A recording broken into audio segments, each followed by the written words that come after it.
Alhamdulillah. Ni muka ponek ya ni, puasa kan ya. Masya Allah ya, memanglah orang puasa memang macam itulah. Mudah-mudahan Allah berikan pahala ya, keberkatan daripada Allah. Dan hari ini tuan-tuan dan puan-puan sekalian, konsep kita yang kita fahami bukan sekadar memasak, bukan sekadar resepi, malah diselang-selikan dengan tazkirah. Dan tazkirah kita pada hari ini tajuknya ialah bagaimana dapur dan resepi kita sepanjang bulan Ramadan. Jadi Ustazah hari ini nak bawa tuan-tuan semua ke dapur Ustazah untuk Ustazah tunjukkan satu resepi yang insya-Allah membantu kita semua untuk berpuasa dengan lebih sihat lagi insya-Allah, iaitu satu resepi yang Ustazah namakan sebagai bubur Ramadan special.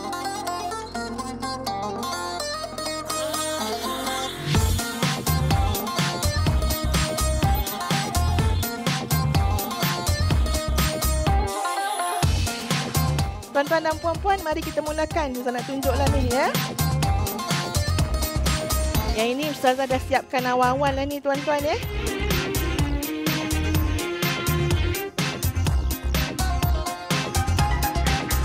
Sambil-sambil tu tuan-tuan dan puan-puan sekalian, kita akan teruskan ya dengan bicara kita tentang bagaimanakah dapur kita yang sepatutnya pada bulan Ramadan mengikut Islam. Tuan-tuan dan puan-puan sekalian, kita adalah pengurus dapur kita sendiri. Sebab itu dalam bulan Ramadan, pastikan dapur kita merupakan dapur yang diberkati oleh Allah. Bukan dapur yang dimurkai Allah. Bagaimana dapur yang dimurkai Allah? Dapur yang padanya sentiasa mengikut selera hawa nafsu. Dapur yang padanya sentiasa berlaku pembaziran. Dapur yang tidak ada pembaziran dan dapur yang insya-Allah membekalkan makanan-makanan yang berkhasiat ya, yang boleh memberikan gizi ataupun membantu untuk kita lebih sihat, sebab kita siangnya puasa, malam kita nak menekuni ibadah tarawih ya dan sebagainya. Dan Ustazah tidak kesorangan macam Ustazah kata tuan-tuan, jadi Ustazah nak buka peluang kepada tetamu-tetamu yang ramai ini. Ya, mungkin ada soalan-soalan yang nak diberikan, maka Ustazah persilakanlah ya tuan ataupun puan yang pertama untuk menanyakan soalan kepada Ustazah. Assalamualaikum warahmatullahi wabarakatuh. Ustazah, bolehkah saya membeli di luar saja di dalam bulan Ramadan ini supaya saya dapat menumpukan sepenuh perhatian saya pada ibadat saja? Terima kasih Kak. Boleh ke kita bulan Ramadan ni beli je memanjang. Maknanya dapurnya tak berasap dapurnya kan ya.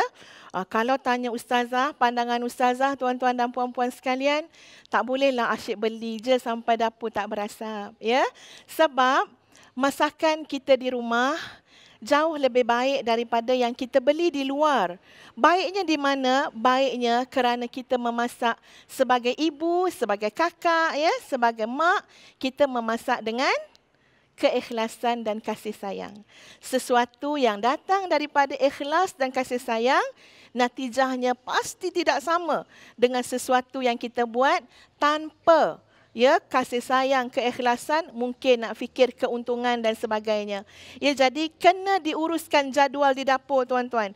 Ada masa-masanya kita memang kena menyediakan makanan, hidangan untuk keluarga. Sibuk macam mana pun, paling kurang Sabtu dan Ahad masa cuti kita pun masuk dapur biar keluarga kita boleh menikmati hidangan daripada kita sendiri insya-Allah. Boleh tak? Okey, ada soalan lain lagi nak tanya Ustazah ni? Assalamualaikum Ustazah. Suami dan anak-anak mahukan makanan yang bermacam-macam sepanjang Ramadan. Bagaimana cara supaya mereka tidak berlebihan? Baik, terima kasih. Baik sungguh ya soalan ni ya. Sebab kita seolah-olah lupa dengan falsafah puasa Ramadan itu sendiri. Apa dia? Untuk merehatkan perut yang selama ni tak pernah berehat. Ia sentiasa bekerja untuk penghadaman dan sebagainya. Sebab itu puasa ni tuan-tuan dan puan-puan, kita kena lihat bahawa ia merupakan satu pendidikan untuk mengawal nafsu. Dan nafsu yang paling susah nak kawal nafsu apa tuan-tuan? Nafsu makan. Ya, nafsu berhias tu ada juga tapi okey sikit ya. Nafsu makan tu lagi teruk. Pagi nak makan, tengah hari nak makan, petang nak makan, malam siapa? 5 kali kita nak makan. Datang puasa sebagai pendidikan. Untuk apa? Kontrol hawa nafsu. Maka untuk kontrol hawa nafsu makan, dia bermula daripada dapur kita. Bagaimana kita menguruskan? Sebab itu kalau anak suami nak makan itu, nak makan ini, sebagai seorang ibu, pengurus dapur yang profesional, kita bukan sekadar memasak, tapi ada unsur pendidikan. Okey, sekarang Ustazah nak masukkan bahan seterusnya.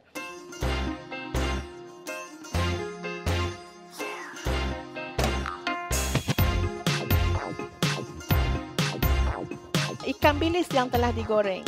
Bawang goreng, sedikit daun sup, sayur campur, sambal kicap. Kacau semua. Jangan telan air liur ya. Dan insya-Allah boleh dinikmati oleh ahli keluarga kita, sup ataupun bubur Ramadan yang kita lakukan yang terbaik untuk ahli keluarga kita. Alhamdulillah bertemu kita kembali tuan-tuan dan puan-puan sekalian. Ya, dalam bukan sekadar resepi. Terima kasih kerana masih setia berada di hadapan kaca TV tuan-tuan dan puan-puan. Kalau sebentar tadi tuan-tuan dan puan-puan, Ustazah telah tunjukkan untuk kita masak ya satu resepi iaitu bubur Ramadan dan alhamdulillah kali ini dengan rasa penuh teruja dan rasa sangat bertuah, Ustazah ya akan menjemput seorang tetamu kita yang berpengalaman 5 tahun tuan-tuan memasak untuk jemaah haji di Mekah. Subhanallah. Yang merupakan seorang chef tempatan dan dengan sukacitanya Ustaz menjemput Tuan Haji Muhammad bin Mustafa yang akan menunjukkan kepada kita satu resepi yang sangat istimewa. Assalamualaikum. Apa khabar Tuan Haji? Baik, syukur alhamdulillah. Tuan Haji asal sini ke Tuan Haji? Ya, kat mana ke itu? Di sini kawasan sekitaran Swating ke apa nama? Swating ya. Swating. Tuan Haji ni malu ni. Biasa. Biasa Tuan Haji kita nak masak ni Tuan Haji ya. Jadi Tuan Haji kita nak masak apa hari ni agaknya? Resepi yang disaja hari ini adalah rendang itik berempah. Rendang itik ini salai nampak ni kan? Rendang itik salai berempah. Wah, masya-Allah.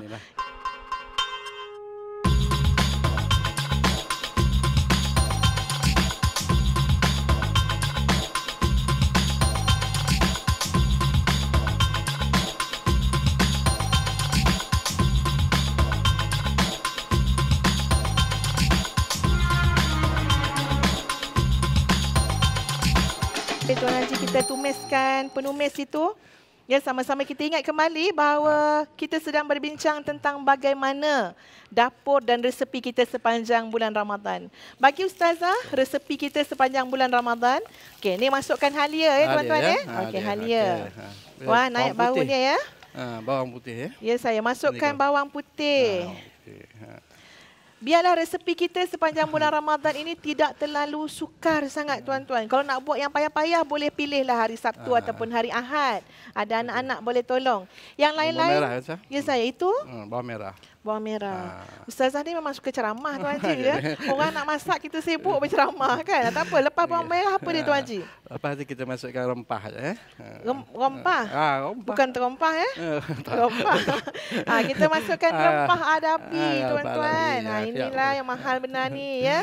Yang bernilai ni, penaja kita daripada adabi ya. Kita masukkan rempah dia.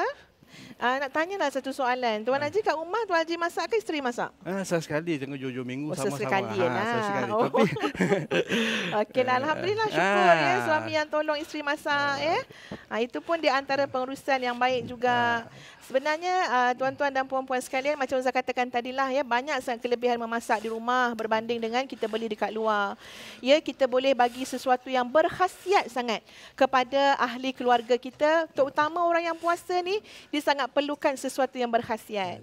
Lepas tu kita masukkan apa? Cili kering. Okey, cili ya. Cili kering. Kalau serbuk cili cili. serbuk cili. Okey. Bau dia dah naik tuan-tuan dan puan-puan. Ustaz boleh bau kat sini ni. Okey, kita masukkan santan sikit. Sekarang kita masukkan santan. Sambil kita masukkan santan, Ustazah nak beri peluang kepada penonton kita untuk soalan yang berikutnya. Silakan. Ni orang Serating ni, silakan. Assalamualaikum warahmatullahi taala wabarakatuh. Waalaikumsalam warahmatullahi Saya wabarakatuh. Puan Nuraini binti Haji Muhammad dari Taman Serting Utama. Saya ingin mengajukan satu soalan kepada Ustazah. Ya, saya silakan. Saya sebagai seorang ibu dan juga sebagai seorang isteri sangat sibuk di dapur sepanjang Ramadan ni. Ya. Jadi tak sompek lah Ustazah nak ke masjid ni nak buat tarawih ni. Jadi macam mana tu agaknya? Berdosa tak agaknya? Ya, semoga saya. mendapat pencerahan dari Ustazah. Assalamualaikum warahmatullahi. Ya, terima kasih Puan Nur Aini. masukkan, Sebelum saya jawab soalan Puan Nur Aini, santan dah dimasuk tuan-tuan. Sekarang nak masuk apa Tuan Haji? Ayah apa itik tadi? Itik, lupa lah Tuan Haji ayam lah ya, itik ya. Itik ni dah habis 40 minit kan tak saya. apa. Sekarang kita masuk itik. Baik, Puan Nur Aini, kadang-kadang kita salah faham ya. Kita bayangkan wah kalau nak tarawih mesti di masjid. Tak boleh tarawih di rumah. Sebenarnya satu alternatif kepada para kaum ibu ni lah, para wanita. Tarawih ini adalah satu ibadah sunat yang boleh juga dilakukan di rumah. Jadi tak ada alasan, wah penat, tak dapat nak pergi masjid ni dah. Kan ya? Jadi itu bukan alasan langsung tak tarawih. Ustazah pun kadang-kadang mengalami masalah yang sama, penat. Ya, jadi kita tak tinggal tarawih. Nanti pukul 10, lepas kita rehat-rehat sikit, kita bangun ya, ataupun kita menunaikan ibadah solat tarawih itu, bawa anak-anak ke, dapat jemaah, pahalanya lagi banyak kan? Maknanya jangan sampai miss ibadah tarawih semata-mata kerana kesibukan atas apa alasan. Sibuk kat dapur ke, sibuk kat mana ke? Ya, sebab itu juga Ustaz kata, kita kena pandai menguruskan. Ramai ibu-ibu yang cerdik pandai mengurus dapur. Tuan Haji nak masuk apa Tuan Haji? Serai. Serai ya. Sambil tu, mungkin penonton kita ada soalan lagi. Ya, dipersilakan. Kena berebut-rebut ni orang Serting nak tanya ni. Ya. Assalamualaikum warahmatullahi taala wabarakatuh. Assalamualaikum. Salam Ramadan Ustazah. Ya, saya salam Saya Ramadan. Puan Rabiah binti Muhammad Yunus dari Felda Raja alias 2. Bagaimana cara untuk menahan nafsu dari membeli hidangan yang berlebihan di bazar Ramadan? Sekian, terima kasih. Okey, terima kasih ya. Bagaimana untuk menahan nafsu daripada membeli, membuat, memakan kan hidangan yang berlebihan di bulan Ramadan. Itu antara masalah masyarakat termasuk kita juga Tuan Haji ya. Ya, betul. Kita punya selera bila puasa tu ya Allah menjadi-jadi orang cakap. Jadi macam mana nak buat? Ada beberapa cara tuan-tuan. Yang pertama sekali tidak boleh tidak mesti bermujahadah lawan. Lawan. Perasaan nak tu memang kuat sebab hawa nafsu kita ni dah lama kita ikutkan 11 bulan dah. Ragam dia kita ikut. Ya, jadi kita kena lawan. Dia kata nak itu, nak ini, kita pun pujuk nafsu. Tak apalah, untuk hari ni tak payahlah, cukup bubur Ramadan Ustazah tadi je lah, katakan ya. Esoklah pula kita makan itik salai. So kita pujuk-pujuk sambil kita melawan. Esok kita lawan. Jangan sampai terlampau banyak hidangan sampai berlaku pembaziran. Nombor satu lawan. Yang kedua, jaga pandangan. Kenapa nafsu payah nak diurus? Sebab mata memandang. Sengaja nak pergi sa'i kat mana? Bazar Ramadan sa'inya ya. Jalan. Padahal nak belinya manisan. Dia Tuan Haji sikit. Tapi kenapa yang berjalan sampai 2-3 jam tu? Kita tak jaga pandangan, nafsu kita payah nak jaga. Yang ketiga, biarlah satu keluarga tu saling ingat mengingatkan. Ya, mak ingatkan suami kan, isteri ingatkan suami. InsyaAllah dapatlah kita jaga dengan lebih baik ya.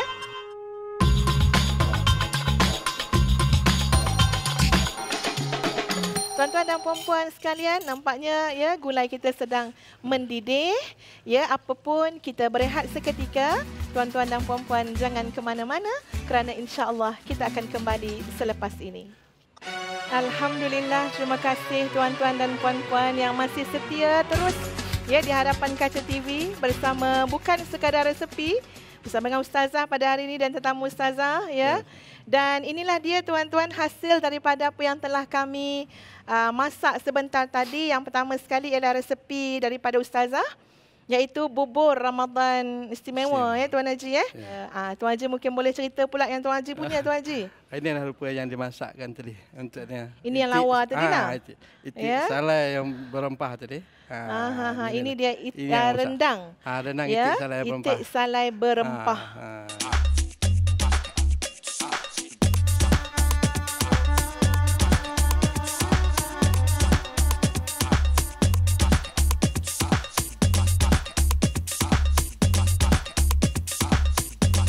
Rancangan itu tadi dibawakan oleh